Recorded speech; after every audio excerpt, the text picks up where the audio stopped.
New school, new me. Kailangan nasa top ako, kaya gagalingan ko. Mas gagalingan ko. Papansin ka, te? Lauk-lauk ng daan sa likod eh. Extra kang masyado, epal. Excuse me, late na ako. Punyeta ka, ang sakit! Hay nako, Rowena, ang aga-aga, stress ka kaagad. E paano naman kasi mga tao dito? Di naman to palengke kung makipagsiksikan. Lauk-lauk ng daan pati. Hay nako, Rowena, nakakabawas ng ganda kapag stress ka kaagad. Never mind, pumipili ako ngayon ng bagong design ng bag. Maganda bang design ng Dora? Dora? Duraan kita. Ah, by the way, nakita ko na yung section natin. Papaitan. Section papaitan. Ano? Papaitan? Hindi ba karinderya yung in-enrollan natin? Oh my God, nag-ring na. Tara na. Ano ba yan? Ang tagal naman ng teacher natin. Anong oras na? Oo nga, yan tagal. Nai-stress na yung buhok ko. Ah, Rowena, di ba nagplano tayo na mag-uutang tayo sa Bombay para may pangbili tayo ng iPhone 13? Oo, Kate. O tapos, di ba sabi ko wag mo nang ituloy yun? Kinausap ko kasi si Mama. So, tinuloy ko yung pag-utang natin. My God! My God, Kate! Tinuloy mo? Tinuloy mo yung stupidong planong yon? Pero, Rowena... No! That plan's really stupid. Kaya naman pala galit na galit yung isa eh. Hindi ka ba nag-isip na hindi mo ginamit yung utak mo? My God! Gets ko na. Palpak nga eh. Huwag mo nang ulitin. Hoy, tama na kayong dalawa. Baka saan na naman mapunta yan.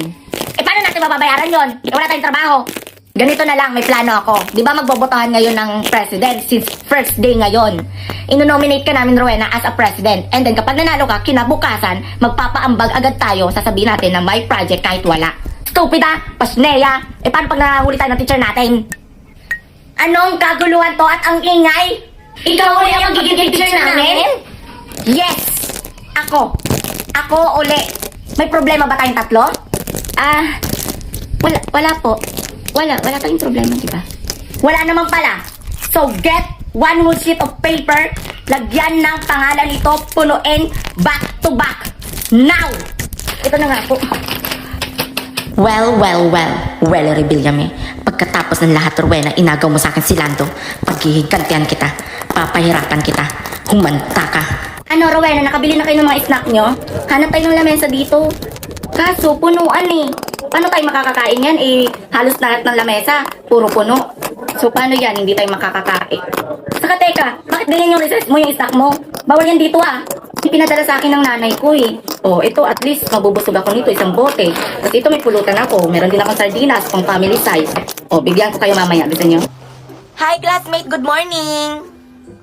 Good morning! Hoy, alam mo ba, may chika ako sa'yo. May bago tayong classmate. Tapos Greg ang pangalan. Ang gwapo! Crush ko siya. Si Greg, naging ex ko yon. Kaso nag 2 months lang kami.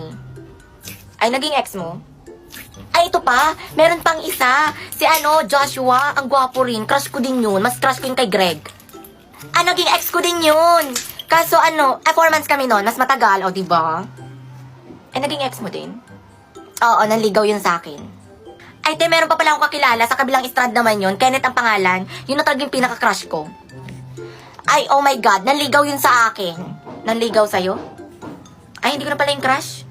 Ay, kilala mo si Sir. Si Sir na Science. Oh my God, ang gwapo nun masyado. Mukhang Superman talaga yung mukha niya. Yun na talaga yung pinaka-crush ko. Ay, gwapo talaga yung si Sir. Sa tingin ko nga may gusto yun sa akin eh. Kasi nahuli ko siyang nakatitig sa akin. Kaya sure na sure ako may gusto yun sa akin. Liligawan ako nun for sure. Ganda mo, no? Ganda mo. Ikaw nang pinagpala. Siguro na nag-ulan ng kagandaan, sinalo mo lahat. Ukit naman nagbagtit na pipit. Lando, may problema ka daw. I-share mo sa akin. Okay, share ko lang guys. Someone asked, bakit nga daw po ako nagkaroon ng problema? Ganito kasi yon. Umuwi po ako sa bahay ng lasing na lasing at pinagalitan po ako ng aking nanay. Kasi uminom kami ng alcohol with 99.99 germs bacteria na galing Pluto at Mars. Yun lang. Bye! Kaya ka naman pala napagalitan eh, deserve mo din. So, ang gagawin natin ngayon is anong gusto nyo paglaki nyo, okay? Magsisimula kay Kate. My plan is that I will be pilot and I'll help everyone. Anong sabi mo? Pilot. Pilot. Ayusin mo kasi pagsalita mo. Okay, next, Rowena.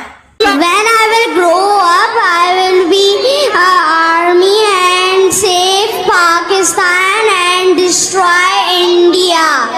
Anong Pakistan na India na pinagsasabi mo? Nasa Pilipinas tayo. Okay, Chloe. I will open as much educational institution as possible and I'm proud to be a Pakistani! Ano daw? Good morning, class. Our lesson for today... Rowena, yung mga pamangkin mo. Rowena, please sabihan mo yung mga pamangkin mo na huwag pong maingay ha. At nagle-lesson po tayo ngayon.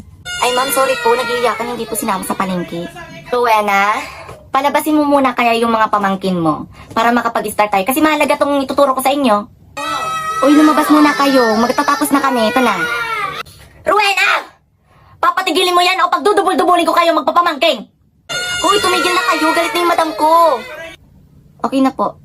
Okay, start na tayo sa lesson natin ngayon. Ang lesson natin is about to... Murag mga pensyonado! Madam, ba't parang galit yung nanay mo? Kasi nag-uwi ako ng lasing kagabi kaya nagagalit siya ngayon. Ma'am, patigilin niyo po yung nanay niyo. Kasi nga po sabi niyo, importante itong lesson natin po, di ba? Naitapusin ko lang ito. Mamaya na tayo magdiskusyonan. Salamat po. Okay, ang mga gagawin natin ngayon is about to... Sugod buntag hangtod gabi ako na... Madam! Papatigilin mo yung bunganga ng nanay mo o pagdudubulin ko kayong mag-ina. Ay, tumahimik ka na. Nagagalit na si Rowena. Baka pagdubulin tayo. Okay na. Class, andito ngayon yung supervisor natin na makakausap nyo. Please, maging matino kayo. Ito na siya.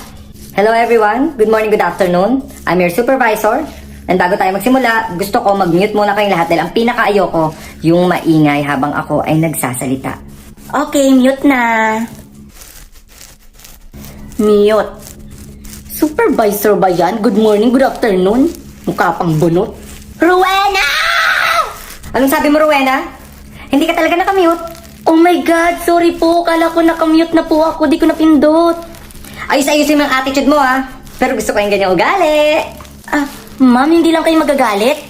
Bakit naman ako magagalit? Eh, ganyan na ganyan ako ng kabataan ko. Kuwela, plastikada, at walwalera.